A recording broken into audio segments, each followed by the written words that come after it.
guys, it's Marcus from Tech315, and today we're going to be putting together a gaming PC. So I picked up an Optiplex 9020 back in December, and I was thinking I'd be able to throw it into a full-size case, mod it a little bit with the i5 4th gen in it. But instead of that, I decided to pick up a micro ATX board, Asus micro ATX board, and some other components and throw them together in a regular case and see how far we can get with it in 2020. Stay tuned.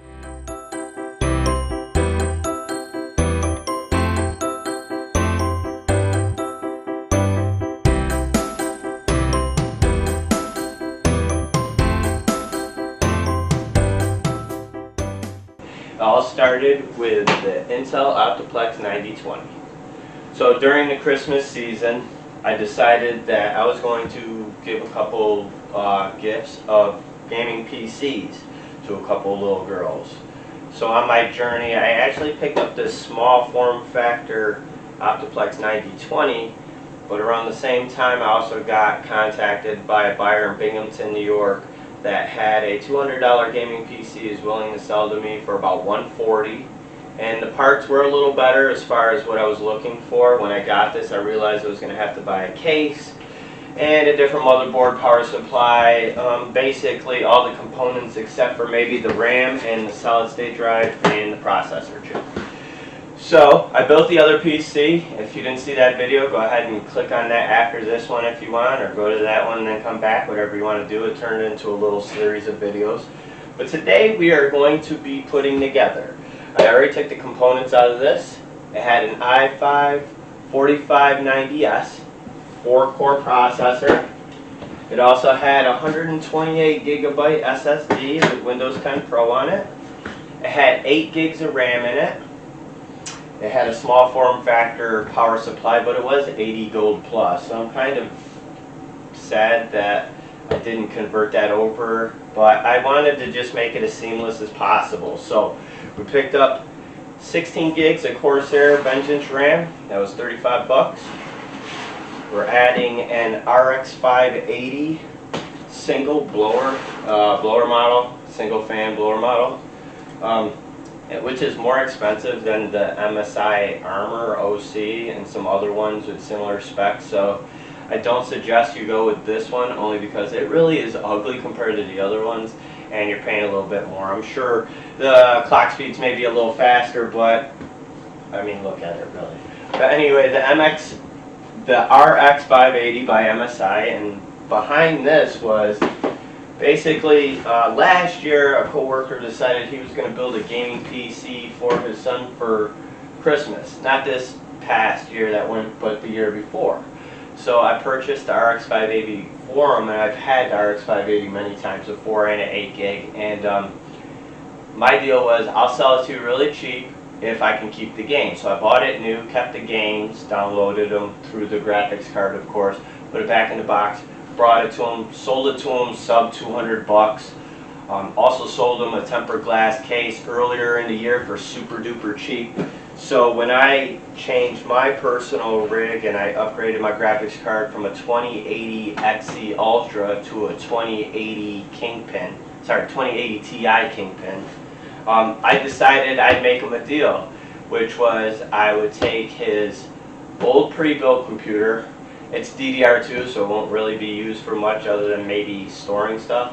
The RX 580, the tempered glass case, a power supply unit, a couple other items as a trade, and he did it, and I was happy, he was happy. I know it went to a good home. It's going to get, he's very immaculate with all the stuff, so he'll keep it really clean, and he really appreciates it. So we did get the RX 580 from him.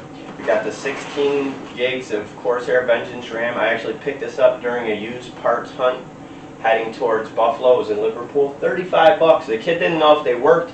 Got home, they worked. I mean, people still try and sell DDR3 for like 60, 70 bucks. Did some reviews on these Wi-Fi cards, so we're going to add a Linstech Wi-Fi card to it. It did originally have an Intel stock cooler on it, on this Asus H8 1M-A1150 socket, but he's a three-legged creature, meaning one of his legs is busted due to shipping or something. And this is literally a last resort fan. So we picked up the Deep Cool Game Max 400, and we're throwing it into a Matrix 55 by Deep Cool. So Deep Cool did not sponsor this video, but Deep Cool will have some parts in it for the first time. I'm pretty sure this is the first time I'm using this company. Usually I get cases from DIYPC, but this was a pretty good deal. It was sub 60 bucks. It doesn't come with any RGB fans or anything like that, but it can hold up to an ATX case or an ETX case. I could be saying that wrong, I'm not too familiar with it. But it'll definitely hold our micro ATX case with all the components, with some room in it. We're going to go ahead and add a cable extension that I had left over from my daughter's personal build, which is also on the video channel if you want to check that out. Got some zip ties, the MX4 to repaste the CPU once we take off the three-legged stock cooler and add the Game Max 400, which does come with a blue RGB fan. It's a 120 millimeter blue RGB fan, so that'll be nice to have a little bit of RGB in it. Unfortunately, we're trying to scrape this build together, so we just grabbed some old fans that we had, 120 millimeter fans from old cases. I take these fans out and add RGB in instead to give it that flare, but I wouldn't throw them away because they're still good fans, they're just not being used. So we're going to throw them in this, and we're going to get started, so check it out.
All in all, this little budget PC with the i5-4590S quad-core processor and the RX 580 8GB by MSI has definitely allowed us to play games above 60 FPS on high or ultra high settings.